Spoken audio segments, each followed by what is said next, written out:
From the Middle is proud to be a founding member of the Odd Pods Media Network.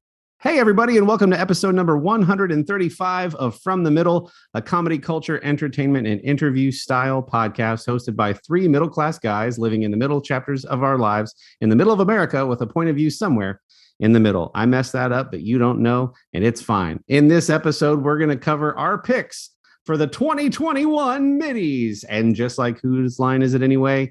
Everything is made up and the points don't matter. It's where we get to talk about our favorite things of this past year, and we hope you enjoy. Oh, for the love.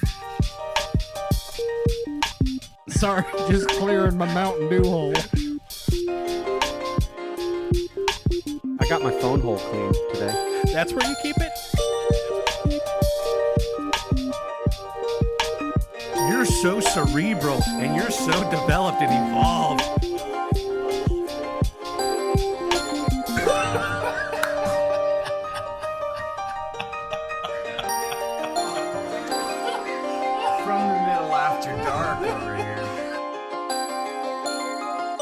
Hey, Kendall, what's going on with your beard, buddy? Did you push it a different direction, or? I pushed it. I pushed it real good, in a different direction. Great, looks like it. Looks good. Happy New Year, Middlers! What's going on? We're keeping your New Year's celebrations going. The joint is jumping over here. We are excited to hang out with you. We're just going to pretend like this is a continuation of your New Year's Eve and New Year's Day celebrations with a list of our favorite things from 2021. We did this a few episodes back and we called it the Middies, but we did a decade review. We're going to do a review of our favorite things of 2021, and we are excited. And it's just like whose line is it anyway? Everything is made up and the points don't matter. It's just our perspective, and it's going to be a blast. You guys excited? Anything else you want to say to add to that intro? I think that indeed all acquaintance should be forgot. That's what I think. Yeah, and to clarify, it wasn't a few episodes ago. It was a few years ago. I think all the way back to episode 32 was the last time that we did this. Wow. So it's been a while, but we had a ton of fun, and we got a voicemail that we'll play. Well, actually, we'll talk about the voicemail later that specifically asked us for some MIDI-like action again and a new spin on the Middies. So I'm excited to get to that voicemail later and talk a little extra. But yes, this was something we were very excited to do a few years ago, and we did the Middies across a whole decade. Well, now we still have a podcast, and we can just do one every freaking year. So I'm excited.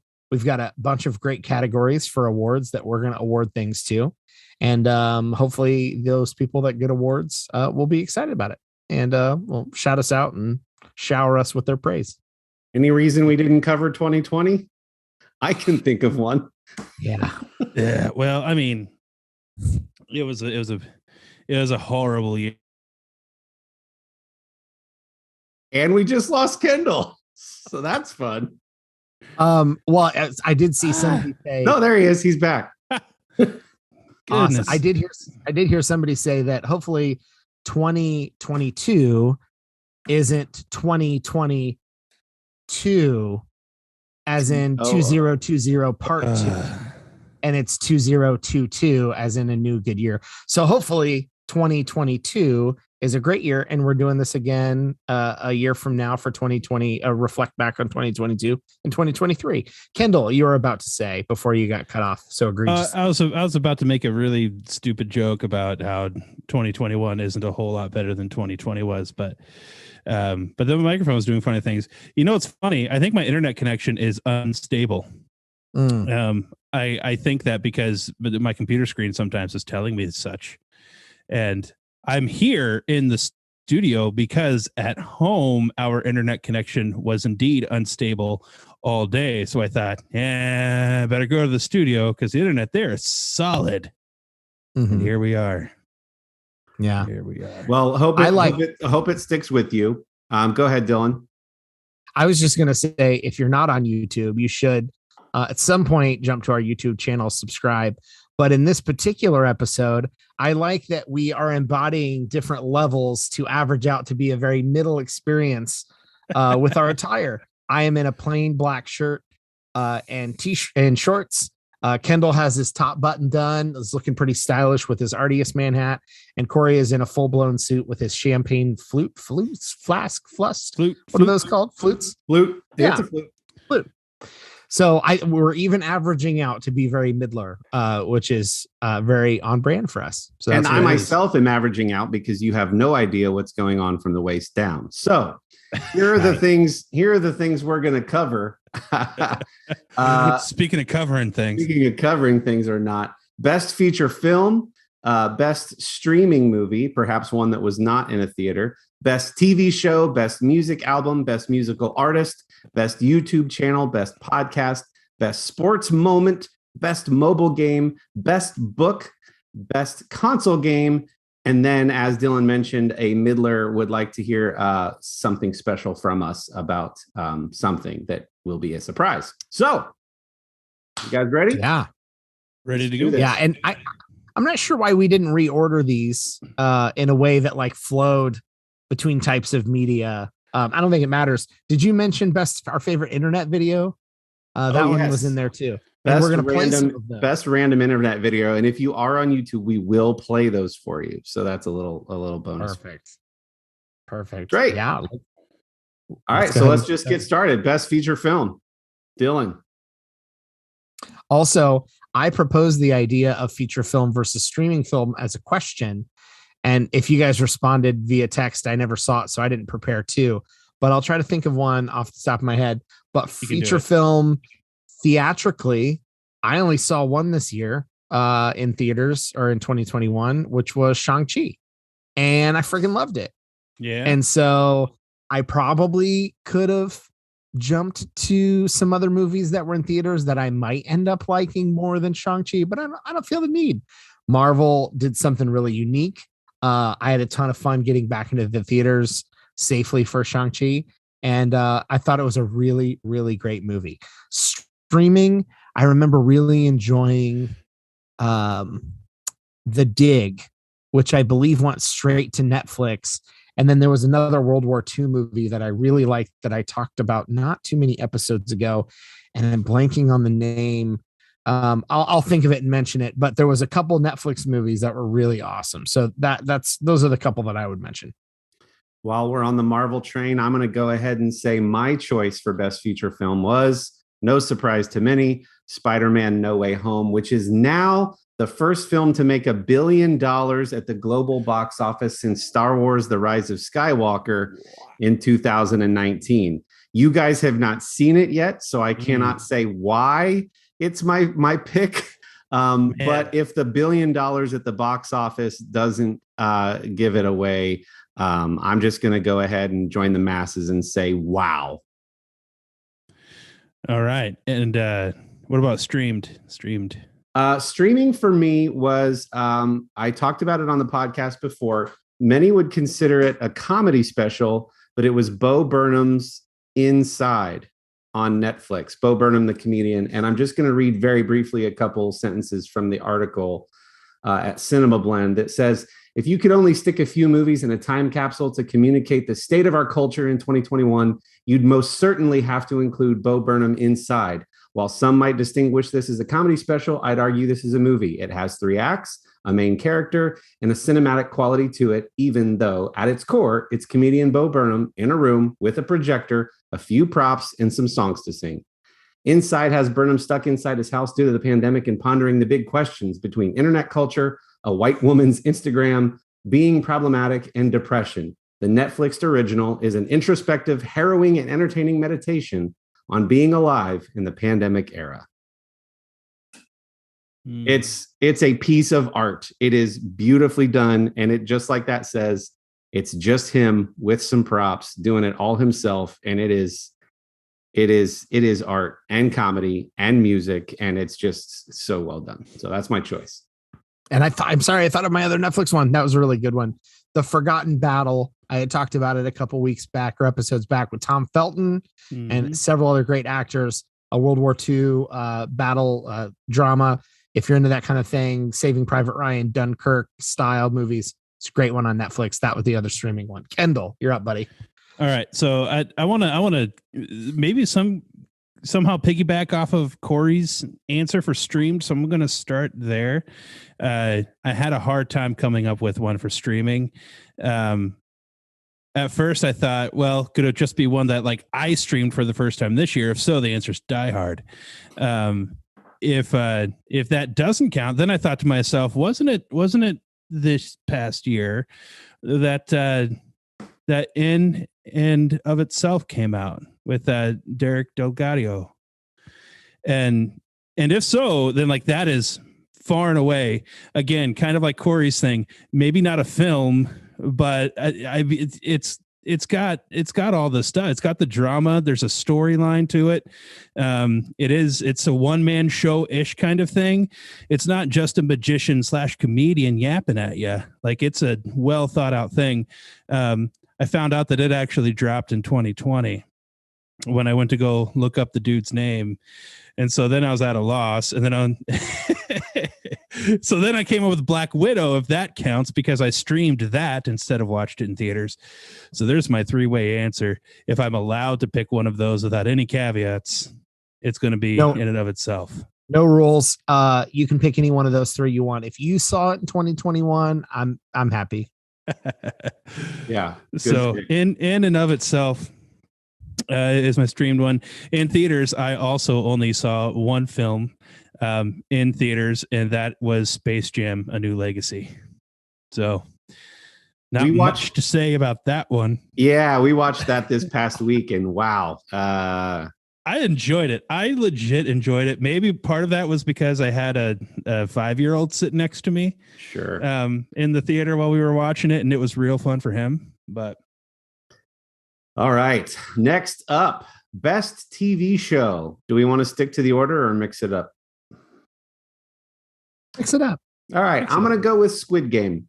We talked about it a lot in a previous episode. It's something very different. It's a different sort of premise from a different country of origin, featuring different actors of a different race, and it blew the country away and became a phenomenon. And so much so that they are now doing real life Squid Games.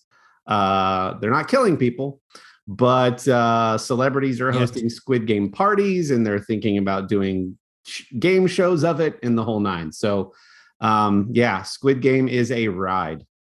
For the YouTubers out there, Mr. Beast put together with his giant budget, put together Squid Games with like the full number of participants and like actual money involved to win. And didn't kill people again, but Kendall, go ahead.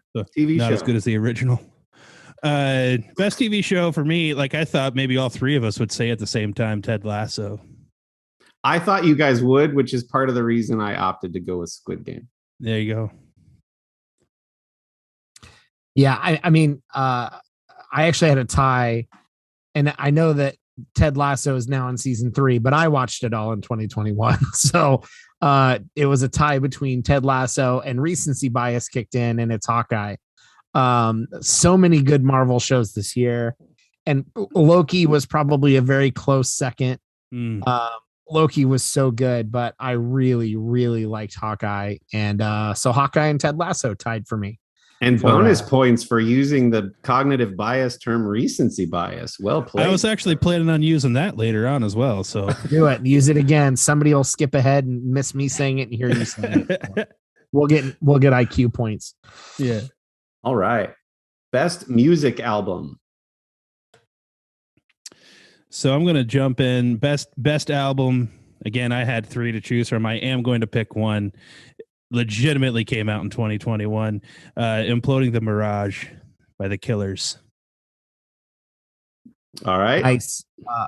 Not only because my 3.5-year-old listens to it more than anyone on the planet, I'm going to go with Old Church Basement from 2021 by Elevation Worship and Maverick City Music.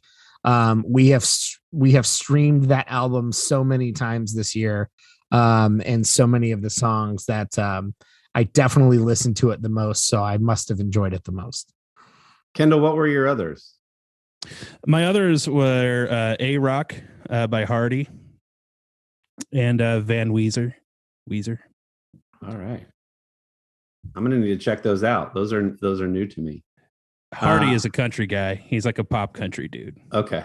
That's probably But Weezer's Weezer. Weezer's Weezer. We know Weezer. But seriously, The Killers, Imploding the Mirage is a wonderful album. It's very dynamic. It's still that old, I forget the terminology for it, but that old timey style that The Killers are known for. Mm-hmm. It's that in spades, but the dynamics and the creativity behind their music writing, not just lyrics, although the lyrics are phenomenal as well. They're thinkers. Everything that The Killers write makes you think, but also like there were some good moments in our living room with our kids, like dancing, going crazy, listening to that album. It was fun.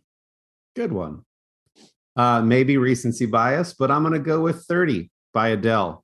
I think it was very vulnerable of her albums. She does some old timey stuff.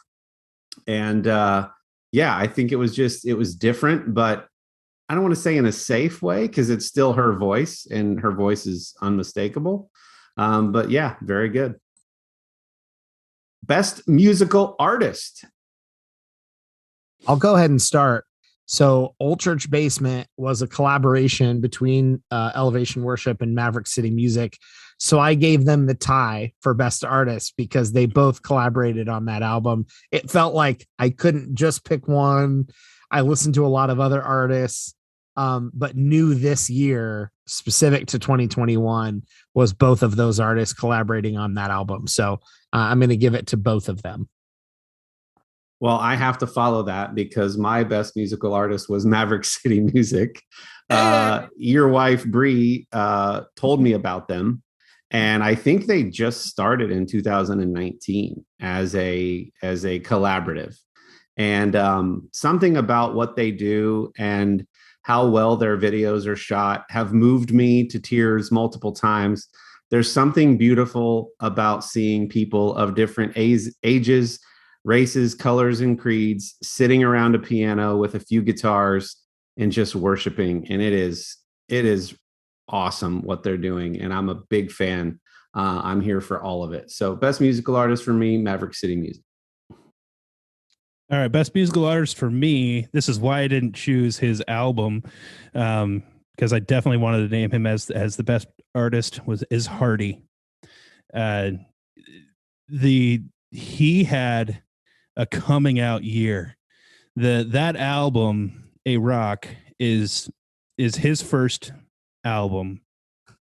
But Hardy, Michael Wilson Hardy, but he goes by just Hardy, he's been a songwriter for a long time. He's one of those guys. I don't remember if it was you guys. We were talking about Sia, and Chris Stapleton has a similar story. Yeah. But that's who Hardy is. That's his story. He's been writing for Florida Georgia Line. He's written famous songs for them. He's written famous songs for Blake Shelton and others. But he wrote some songs for himself and recorded them and produced them.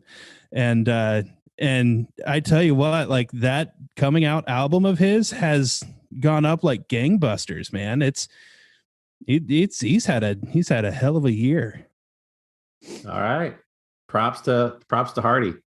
We'll tag all these people in all of our socials so you can hot link to all of this stuff. Good picks, guys. We're about halfway through already. Best YouTube channel. Now I'm gonna start here because the next category is best podcast, and or at least on my list. Now for best podcast, just little disclaimer, and I know we're doing best YouTube channel, but I'm going to circle back. For best podcast, you should definitely check out all the shows on the Odd Pods Media Network, some incredible shows. But because we didn't want to seem biased, we picked shows for best podcast outside of Odd Pods, so it didn't seem like we were picking favorites. Now, with that said, all of those shows I think have YouTube channels, which is a lot of what we do.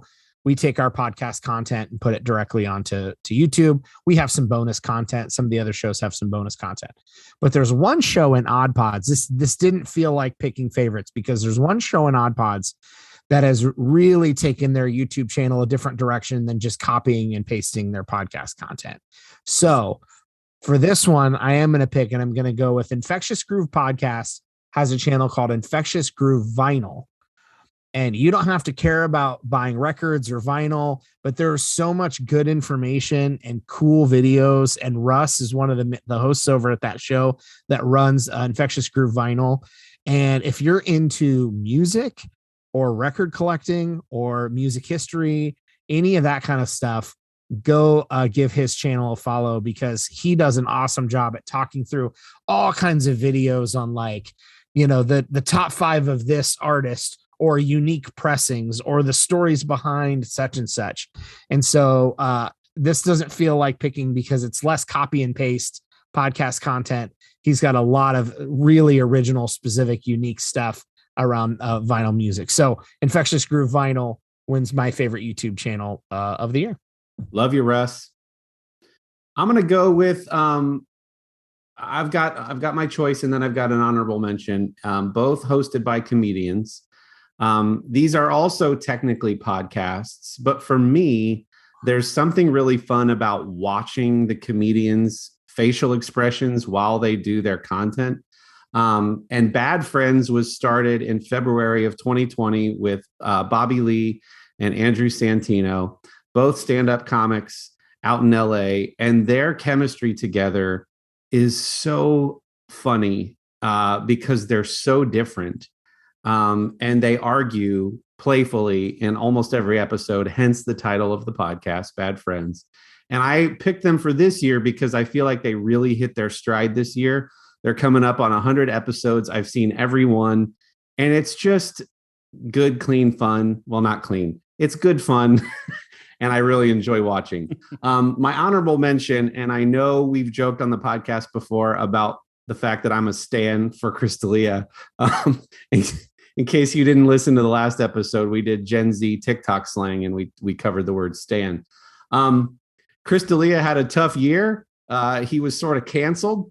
And it's on a serious note, it's been really interesting to follow his podcast this year, because after a long break, he picked it up again, a completely different person. He admitted to his sexual addiction and the fact that he was a womanizer and cheated on his fiance. And during that time of sort of like getting his life together, he also had his first child.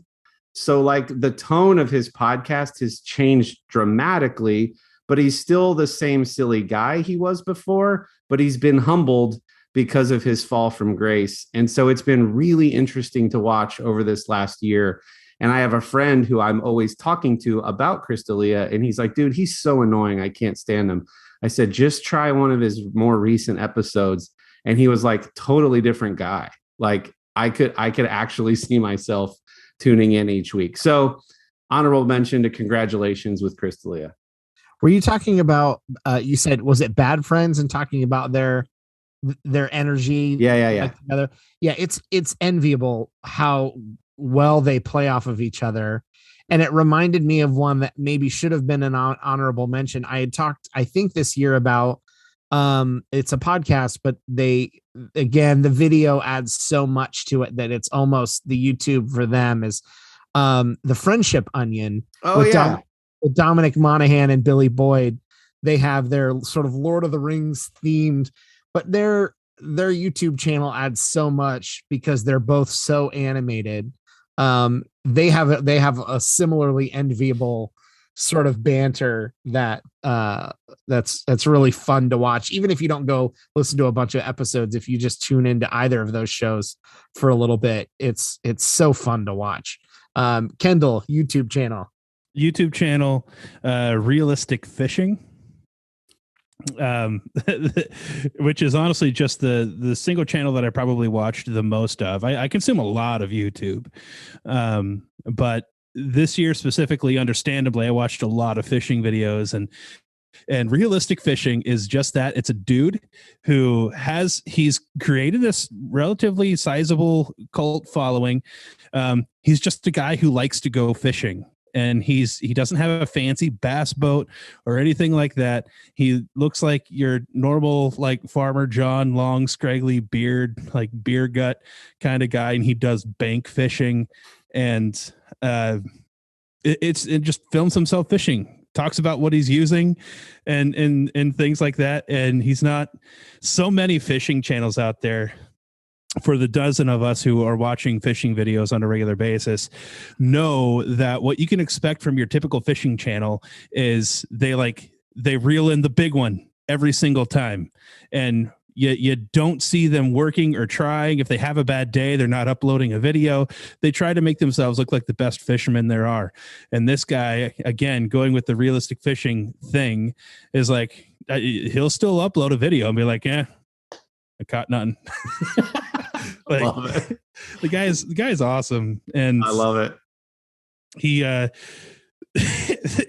throughout his videos, one of the things I love is throughout his videos, he peppers them with just like people who have submitted videos that are saying like, "Hi, I'm so and so, and you're watching realistic fishing. Keep it realistic," and like just like random people. Sometimes it's like a father-son on their own little fishing trip and decided to send this guy a video, and so he'll use it.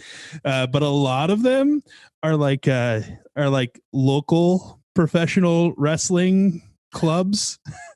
And so this guy apparently is a part of one of these clubs, and he does amateur wrestling. And so many of them are just like these amateur wrestlers in their homemade costumes, just going, "You better keep it realistic." That's amazing. That's so great. I have to check that out now. You come up and again, you've made multiple YouTube recommendations over the years since we've gotten to know each other in this context, and every single time it's a winner. Like from carton arcs to realistic fishing, I trust your YouTube recommendations. So as Dylan mentioned, we're not going to pick an Odd Pods Media Network show in our next category. But before we get to the back half of this episode, let's hear a word from one of our friends in the Odd Pods Media Network anyway. Hey, it's Dalton. And Sam. We want to tell you about our podcast called Big 10 Plus 4. Are you a college football fan who doesn't want to always be talking about the SEC? Are you a college basketball fan who's tired of hearing how the Big 10 doesn't win in the big dance? Then we're the show for you. Check us out each week on the Odd Pods Media Network. We bring you college sports with a Big 10 flavor. Big 10 Plus 4. College sports with Midwest perspective. Blue collar and blue blood. Hey man, it's me, Kevin Smith. Two things I know in this world. Black and white convenience store movies and podcasting, man. So when I give you a podcast suggestion, people tend to listen. I'm about to drop some on you right now. Check out a great variety of podcasts on the Odd Pods Media Network, man. I'm talking shows Super Media Brothers, Married with Television, The 500 Section Lounge, From the Middle Podcast, Pod Askew, BFYTW, and Infectious Groove, all proud members of the Odd Pods Media Network. They make me so happy, spittle flies out of my mouth when I talk about them, man. I love anybody that creates a podcast network, and the good folks at Odd Pods have done exactly that. Go listen to all the podcasts on Odd Pods Media Network right now and tell them Silent Bob sent you. And when they say, "Wait, I thought he doesn't talk," and you're like, "Yeah, well, he talks one line per movie," and then go like, "What? And the one line in a movie told you to go listen to Odd Pods Media Network?" And then be like, "Look, it was just a sign-off catchphrase. Get off my and then you'll have made a new friend." Another one of the most dangerous jobs in the history of the world, because so many knights back in the medieval days died while trying to actually pluck the fruits off of dragons.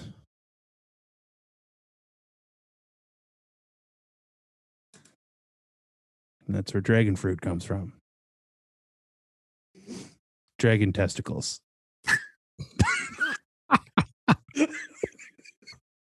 Best podcast. Beautiful. Thank you, Kendall. Who'd you guys pick for best podcast? Somebody quick. Team Coco. Conan O'Brien needs a friend. it's a fun one. I love everything Conan O'Brien does, always have. And Conan O'Brien Needs a Friend is everything you would expect from Conan O'Brien, only now he's allowed to swear. So, which is fun. Does he always have a guest? That's the premise, right? Yeah. I mean, it's a guest show, and he always has like the sidekick, which is usually Sonia. So if people loved seeing the interactions between him and his personal assistant Sonia on the TV shows, like you get it on every episode of the podcast because she co-hosts with them. It's fun. Nice. I have a serious one, so I'm going to go next. On vacation, I had been getting recommendations from family members to check out a podcast. It's not a long running podcast. It's just a short series called The Rise and Fall of Mars Hill.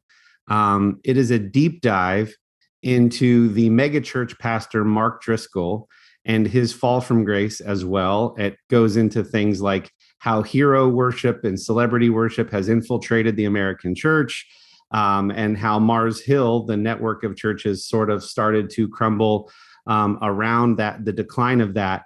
But more than just, it does a really good job, I think, of being neutral to the whole situation, because even the host is somebody who was a fond admirer of Mark Driscoll and much of what he was doing. So it's not a Driscoll bashing, but it is a broader look about the things that are broken in the American church today, and the things that probably need to be looked at further. A lot of famous pastors have blown it in some way, but that is not to say that there is not still value in the American church and gathering as a body of believers. So it was just a really, really interesting dissection, using that as the model, but asking a lot of really big, important questions around that. So The Rise and Fall of Mars Hill, it's very thoughtfully done. Again, it's not a bashing. It's just a really good look at some pretty important topics.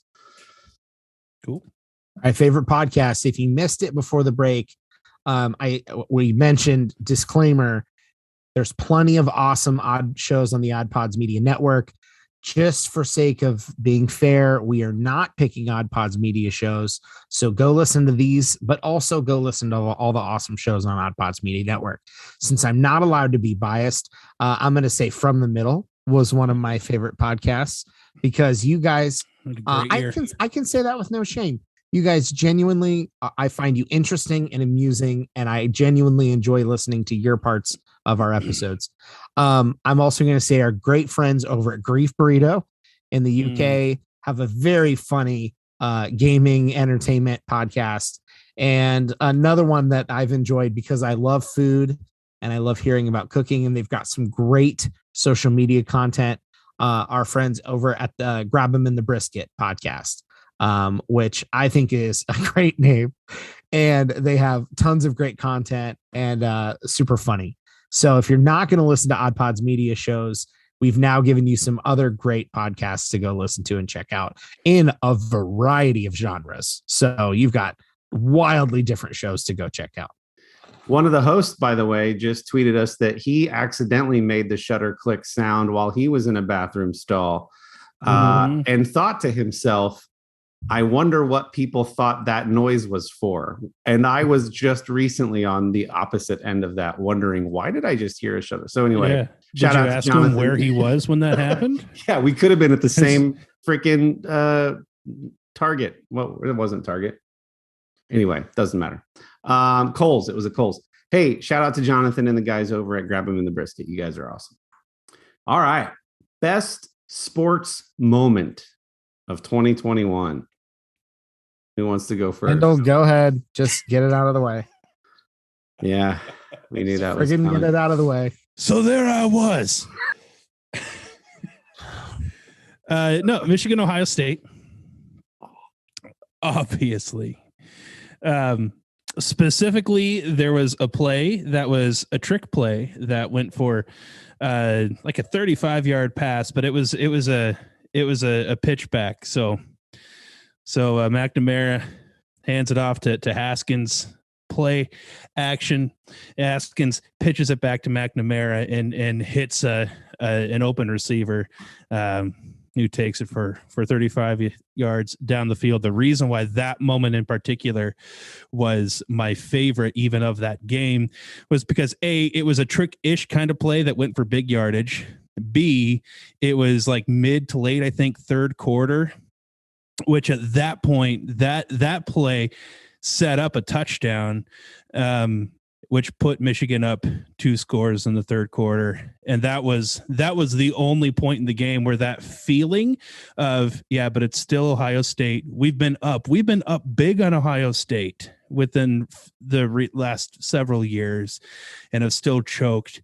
It was at that point that like that nagging thought in my head went away and said, it looks good.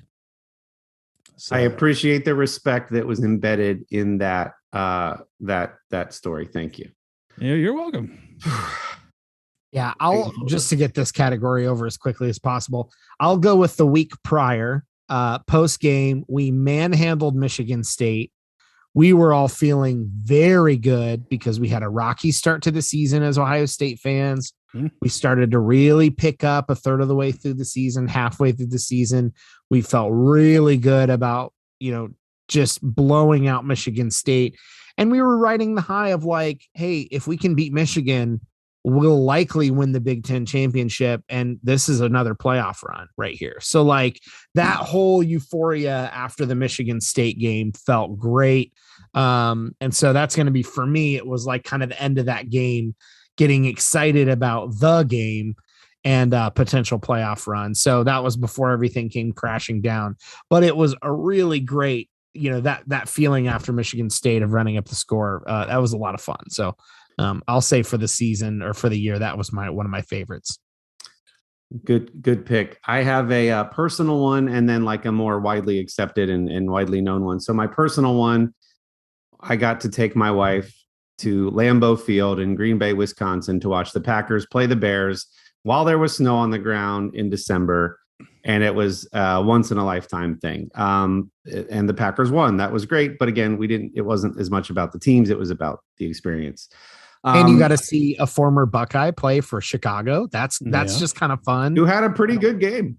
Yeah, you got to watch Justin Fields play, but the Packers still won. He had a good game. There's a little extra fun in it. I mean, if it's a second string Buckeye that goes out for plays for a quarter, that's not quite as exciting. But when you're talking about a former Buckeye has a big game as a wide receiver, a quarterback, a running back, as a defensive back, that's always extra fun to go watch, right?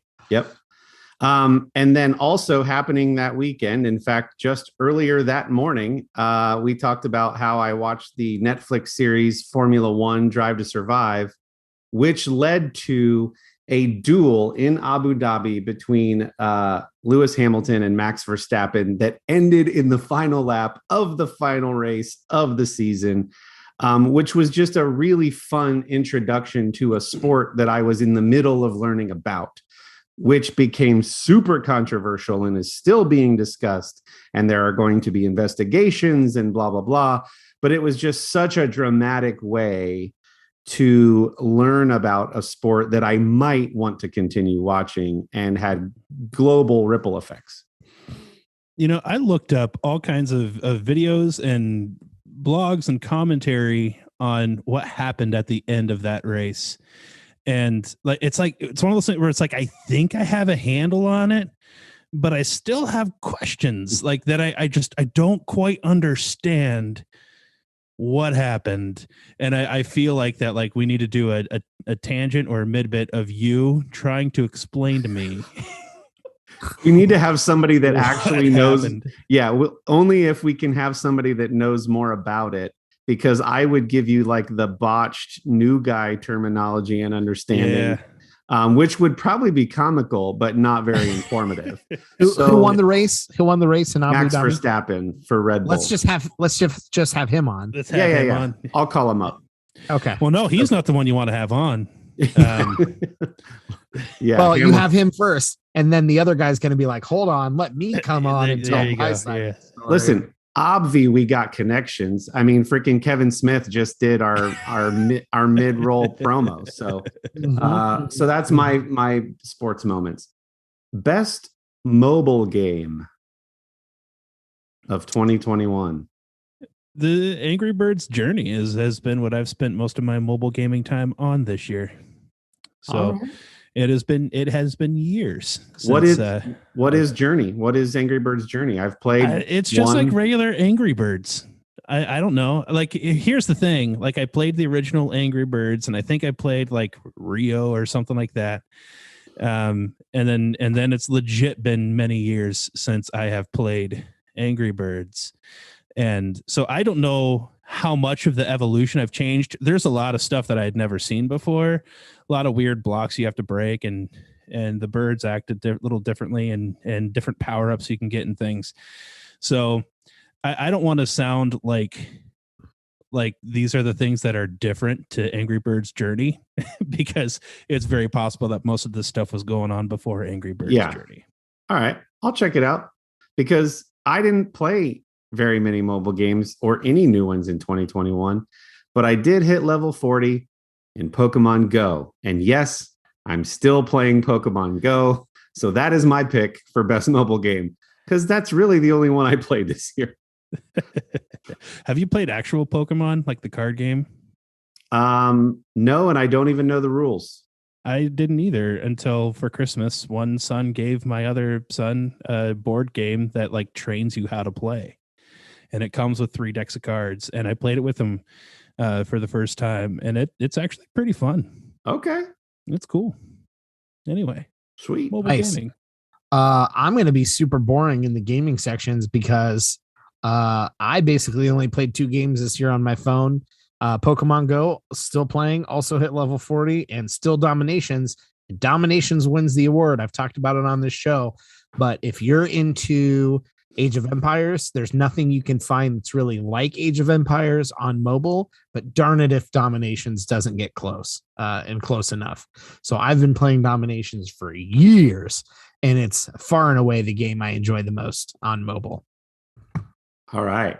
Best book of 2021. All right. So I've got a question. I've started this one, and I think it's going to be my favorite. So can I use that? Sure. Yeah, my question. Okay.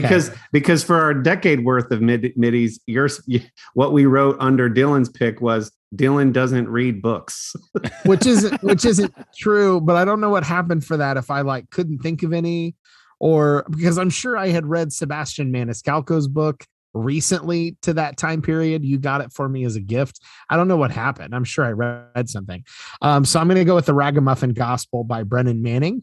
Really good so far, and it'll likely end up being my favorite book that I started in 2021. So I'm gonna go with that one. Great so far. Awesome. So I'm gonna go with this is going to be the one that I was going to use recency bias on, because I haven't done a whole ton of reading this year. I think I read a couple of books toward the beginning of the year. I think. Maybe it was just one, but right now, just finished going through Love Your Church by Tony Merida with my small group. And it's a fantastic, fantastically timed book, in that it's written sort of for church members. And it was written it was just written like it were in the aftermath of COVID, in this environment in Western culture where they might still be going to church, but the point is 70% of churchgoers have broken fellowship with their brothers and sisters since COVID started. So this is a book that was written about loving your church in that climate. Yeah, awesome. Best book, once again, something I've mentioned before. Soundtracks, The Surprising Solution to Overthinking by John Acuff. It is a wonderful book for people who say they struggle with overthinking, which surprisingly, he gives a lot of statistics, is a lot more people than you think, which is really just a fancy way of talking around anxiety and fear. And it's phenomenal. The premise being, we all have negative soundtracks that are playing in our mind. something perhaps that happened when you were in 7th grade and you walked into a group of people and said a thing and they all laughed at you. That now becomes a broken soundtrack that is on repeat and is immediately recallable for you. So it talks about how to replace those negative ones with positive things. And it's not just whitewashing your life with positive thinking. It's just really practical tools for how to replace broken negative soundtracks with positive ones. And I'll just share one quick learning from the book. He says, when you find yourself playing one of those negative soundtracks in your mind, it's helpful to ask yourself 3 questions, which probably will eliminate its effect on you in that moment and perhaps forever. The first is it true? That will eliminate most of the negative thoughts. Is it helpful is the next one, which will eliminate a lot more. And then it might be true and helpful, but is it kind? Is it kind to yourself to put that thing on repeat? And that will, in most cases, take care of the rest. Because we can fool ourselves into thinking that something that is not true, or we could say that it's true and helpful, like I'm trying to prepare myself for a potentially dangerous situation, but then it's not really kind, is it?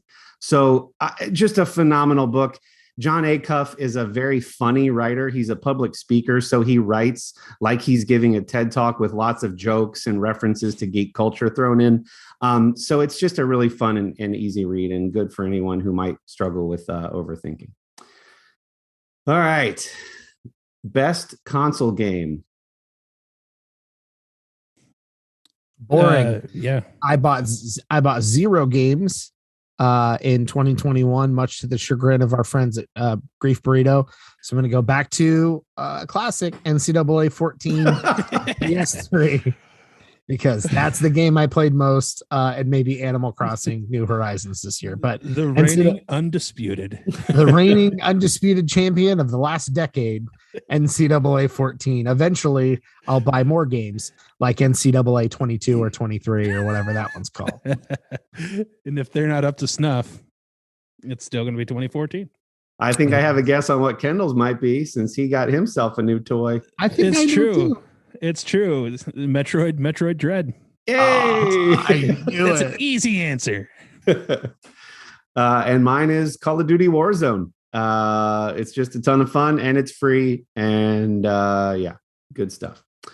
All right. Do we want to do Keegan's questions or do we want to go to our videos? What do you guys want to do? Do you want to end on the videos? Let's do the videos. Videos, yeah. Let's do the All videos. right, cool. Let's do it. All right. So this is our favorite random internet videos of 2021.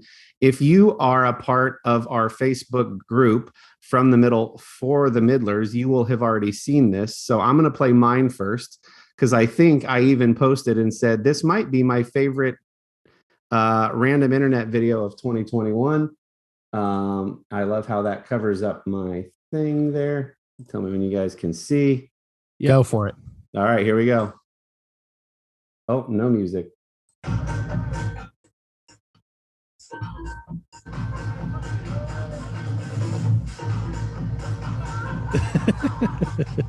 So for those of you listening and not on YouTube, a gentleman at an outdoor party with lots of snow has set his beer on a snowy picnic table, has drawn a DJ table into the snow on the picnic table, and is DJing with his fingers in his snow drawings, right along to some type of like club music. And I'm totally into it. I feel like something's going to happen though. He's super into it. I've not seen this one. Playing to the crowd. Nobody's really noticing him, which is probably the best part. Oh wait, now there's a couple people. He just jacked up the volume and he let her rip. And there's a smoke machine. Oh, so Dylan, I don't think anybody heard your voiceover. I don't know based on the volume levels, but basically a guy's just hanging out outside in a snowy area. There's a big flat surface. He puts his beer down and draws a DJ mix table and starts pretending he's air DJing basically. When at the end, the climax of the video is that somebody that's vaping ducks, like crouches next to him and becomes like the smoke machine. Yeah. It's just so fun. I like it. All right. So let me go back to the screen share. Sorry, Dylan, to repeat you there. I just wasn't sure if people would be able to hear. All good. All if right, you're doing Dylan. mine next, if you're doing mine next, this is very simple. Girls on a roller coaster and gets hit by a bird in the face on a roller coaster. Watch it multiple times. It gets funnier the more you watch it. I'm laughing because of how much Dylan loves it, and I love that about you. He can't. Dylan has gone red because he can't. He's trying to hold in laughter. If you look carefully, we should have done favorite bird. We should have done favorite bird this year. Dylan has a good answer for favorite bird. That's this bird. This is the one. If you look carefully, you can see her mouth the word, "It's a bird." The sheer horror on her face that she just had a bird in it and then ripped it away like a mask. Right here. It's a bird. Oh, and she like peels it away like a mask off of her face, like to get it away. Man. So good. Yeah. In case you needed the title on that one, it's Seagull Flies into Girl's Face During Amusement Park Ride. Oh, good. All right, Kendall. So I don't know if anybody out there has gotten into these, but Kobby Lane, he's the guy that he's been most famous. I was introduced to him as a guy who makes fun of hack videos. So we're seeing a picture of somebody like slicing a banana in a very, very needless fashion. And then he's just going to like peel open a banana. But the look on his face when he does it, like, I don't understand. It's lame to explain, but to watch this guy do it, like... So Kobby Lame, he has a YouTube channel, Kobby Lame. What we're showing here is actually a best of TikTok compilation that I think someone else put together, but it's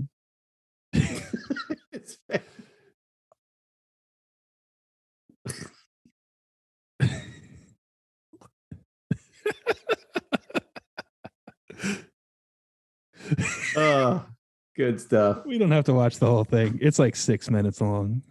Yeah, that's good stuff. That he could roast those videos, those DIY videos, with just a simple gesture and look on his face is perfect. Oh, I'm gonna watch that whole compilation. That's awesome. All right, and our very last one. Go ahead, Dylan. Take it away. Yeah. So Keegan, who's left voicemails, a listener who's left us voicemails before. Thank you, Keegan. We appreciate that. Keep them coming, buddy. Keegan left us a voicemail, much in the vein of the Middies. He was curious if we wanted to highlight some of our favorite technologies we've experienced in our lifetime. He even says something to the effect of, if you guys even kind of want to approach him like by your own specialties, you can. So obviously Corey into art and Kendall music and me being me. Not that we have to, but some of the favorite technologies that we've experienced in our lifetime. And then what tech he admits to being a bit of a futurist or being into things that, people who like to plan or try to figure out what's coming in the future. And so what tech do we think is coming in the future, or what tech would we like to see in our lifetime? So it's kind of a multi-pronged question that he left in a voicemail. We normally love to play voicemails. I think that was cutting in and out a little bit, but it was a great question, very much in the vein of the Middies. So part one, again, is some of our favorite technology. And then part two, what tech do we think is coming or would we like to see coming? So great voicemail. I think this is an awesome way to end the Middies with some of our favorite tech and then talk a little bit about what might come. I'll go first, if you don't mind, since I have the same answer for both, and that is AR and VR, because it has happened in my lifetime, but I think it also has huge implications for the future. And I like his added lens of like maybe thinking about it from our specific areas of interest and hobby. And I think AR and VR has really big implications in art and design and multimedia. I'm even following a lot of artists on Instagram that are doing 3-dimensional paintings. So wearing a VR headset, they can start, think of it like a layer of a sculpture or a painting, but then they can walk around to the back side of it, or the foreground or the middle ground or the background of it, to add additional layers. If you think about film, there has been talk of how AR and VR might be used in film, where you could watch a movie in its director's cut version, the intended version. But then let's say you really liked the car scene or the car chase scene, you could go back and watch that car chase scene from the street level, or from up in a skyscraper looking down on it, or can you from get in the car? You could from the pursuer's car, right? So I think AR and VR in art and design and gaming is going to be really interesting. We've talked about the metaverse and what's happening there. I think, yes, it's already happened, but I think we're just on the beginning, in the beginning stages of what this could look like as the technology improves, as the frames per second improve. I think it's going to be crazy what we can do, and probably a little scary what we can do with augmented and virtual reality. Yeah, I feel like with this one, when talking about like favorite tech in our lifetime, for people our age, my kids were amazed. Just today, I told them that when I was your age, like even like the internet being widely known as a thing wasn't a thing when I was your age. We didn't know about internet at all. And certainly in homes, it didn't exist. Wasn't a thing. We didn't have a computer until I was in like middle school, right? And then that computer didn't have internet for another few years. And so for us, it's like literally like, as far as like digital age technology goes, we could put our finger on absolutely anything and say that this is a predecessor to where we are now. So with all of that field within our lifetime, from internet beginnings to now, I had to resort once again to recency bias and go with Alexa.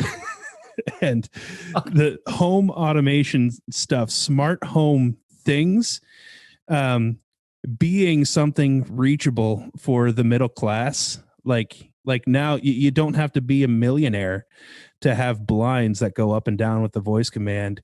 You know, you don't have to be rich to have cameras in front of your doors and garage and that kind of thing. Like the internet paved the way to all of this stuff. I could go on about, and like in another piece of all of that puzzle, this is a part where I remember first seeing commercials for wireless networking and thinking to myself, that is impossible. That is absolutely, you're not connected to anything and you're getting internet. I don't see that. I just don't see it. Yeah. And here we are. Yep. So one thing that I think is going to develop into the future, kind of gets into the VR thing maybe a little bit, but that's smart glasses as a product that you can buy. I think that technology is, it seems to be close to being something really cool and useful, that you're just wearing lenses all the time. And now you're getting a shadow of email and text messages, and you're not pulling anything out of your pocket. You're not even looking at your watch. You're just looking. Yeah. It's a good one. I can see that being a very popular thing in the near future. What I want to see is autonomous driving get to the point where safety becomes just almost a thought of the, like, people aren't driving anymore.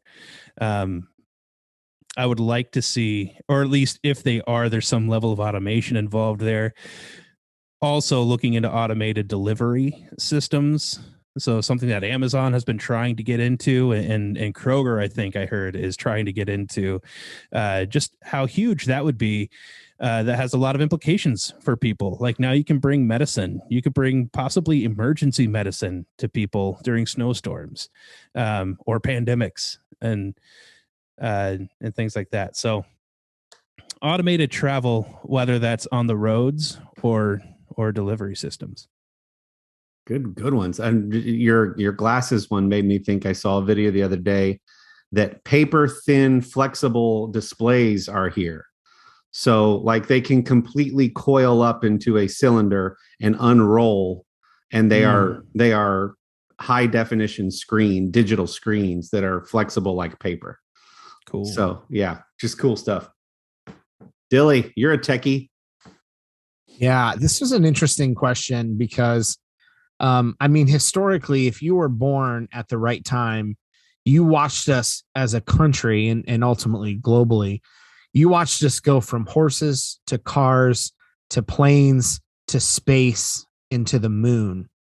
And you watched all of that, this whole sort of transportational sort of age and move into the digital age. So had we been in that time, we would have watched a lot of things change on the earth. We're sort of in a different era being in the digital age. So I don't want to be so boring as to just say the internet, because the internet literally changed every business forever. No business is untouched by the internet, or at least no industry is untouched, I should say. There's probably some, Route 66 somewhere, there's a cafe with no internet that's just sitting there still taking cash only. I like that you and I are both giving internet an honorable mention. Well, because the thing is, like, the question, it feels like a lame. I know. It feels like a lame answer to say the internet. So, but we're sitting from, we're just old enough to have like the most very basic Atari, have played with an Atari, up through, you think about putting the power of an iPhone 13 or the newest flagship Android phone in your pocket.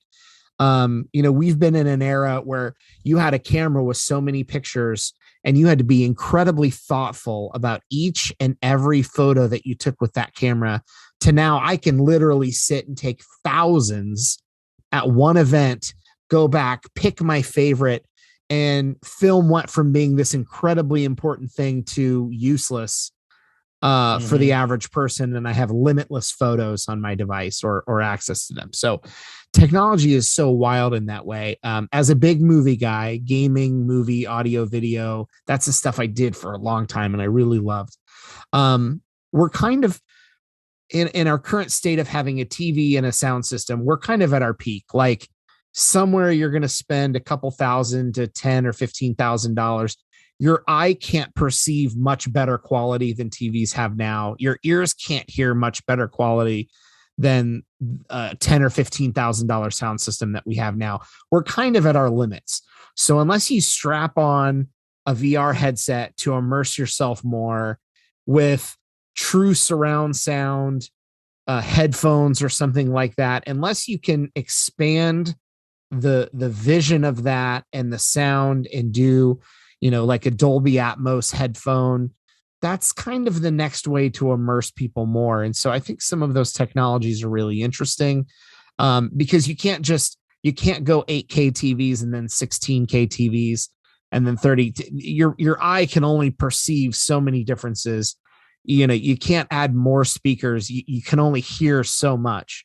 And so it'll be interesting to see how people, and you also have physics to contend with. You can only make things so small and still sound incredible, so it'll be shrinking of technology. It'll be finding ways to make it more immersive and enveloping, with audio and video. I think those things are really interesting. I think VR has to be one of the next ways to do that. Imagine VR with 8K resolution, on a small panel, no cords attached to things to make it work with really incredible sound.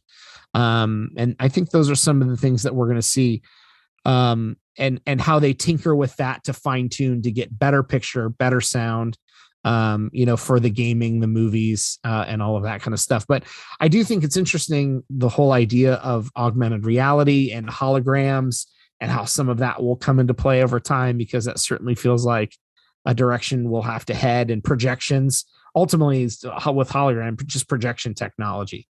I also think it's really interesting, if you've watched any of the behind the scenes we've talked about to shows like The Mandalorian. Jon Favreau is they're essentially filming in a giant dome with screens 360 degrees. And those screens are projecting backgrounds and visuals for the actors to act. So the ground, they're putting real dirt or sand or rock or whatever, and everything else is screen around them. And them talking about filming in situations like that really feels like, how far do we take physical sets in tandem with things like that for creating movies and television shows? I think it's super, super interesting. So like some of that technology that they're using is really incredible. And I love all the home stuff. I think the final thing, and I don't know enough to even try to sound smart about it, but most of the AI out there, what we're really talking about is coding. I've coded this thing, this response for any type of event. There's this reaction that comes out of it based on the code. We're not really talking about anything that's actually predictive and independent. We're talking about coded responses to things in most situations. So it would be interesting, if you have a smart fridge that says, I see they don't have milk, I order milk. I see they don't have milk, I order milk. That's just a response to something. Mm-hmm. So it'll be interesting once AI starts actually, in whatever way we want to think about it, responding on its own to protect your home. It detects some sort of threat, makes a decision, you're not there to respond, and it locks down your home for you. Based on a number of factors that it has to calculate. I can't even think of good scenarios because I'm not in that field, but you get the idea. It'd be like your refrigerator saying, daddy's bees are starting to sound fat. I'm going to start ordering him skim milk. And there was no code as your fridge came up with that to help you. Weird example. Sure.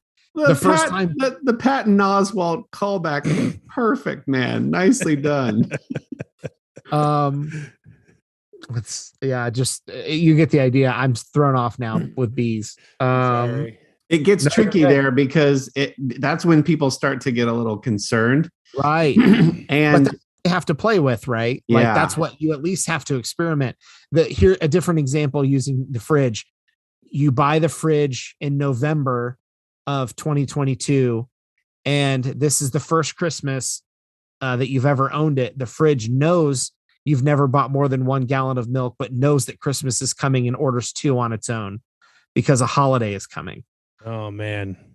And then it breaks off its off switch. Whole different problem. Yeah. So that might seem like a silly example, but like that's actually predictive in a way that it's assuming holiday. It does the math for you of your annual spending on milk and goes, I went ahead and bought a cow for you.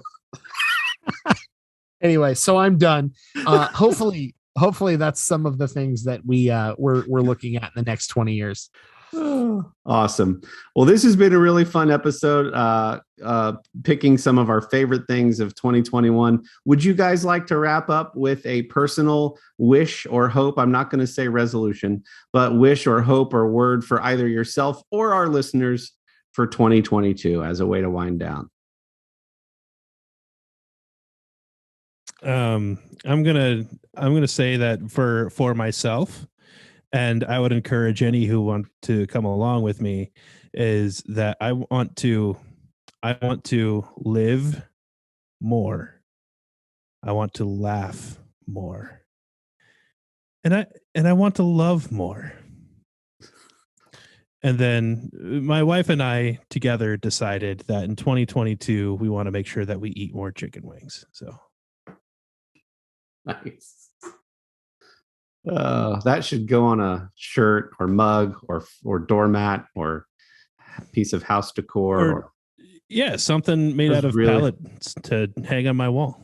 Really bespoke, something bespoke. That would be really good. Dylan? Yeah, Corey, here it is. So my philosophy is basically this, and this is something that I live by, and I always have, and I always will. Don't ever, for any reason, do anything to anyone for any reason ever, no matter what, no matter where, or who you are with or where you're going or where you've been ever for any reason whatsoever. All right, I don't have anything. Don't what? Get in their way. Don't get in their way. Never get in someone's way. I'm sorry. I stole that from The Office. That's a Michael Scott. We know. Oh, I missed it. I'm sorry. I'm not even going to try to top that. It has been it's been a year, and I hope that 2022 is better. Thank you all for listening. Do tune in every Wednesday. Episodes drop before you wake up. And we've really just appreciated all the interactions, all the comments, all the likes, all the shares, all the recommendations, supporting our sponsors, Artius Man, men's grooming products, artiusman.com, and Stello Mints, STLLO mints.com. Use promo code The Middle at both sites. It's really fun for us to get together once a week and have this time together. We hope you're enjoying it. If you are, please do tell a friend. Comments, likes, shares, that all really helps. We don't make money from this thing really all that much at all ever. Just knowing that you are enjoying it and interacting with us does our hearts good. So thanks, and we'll see you next time.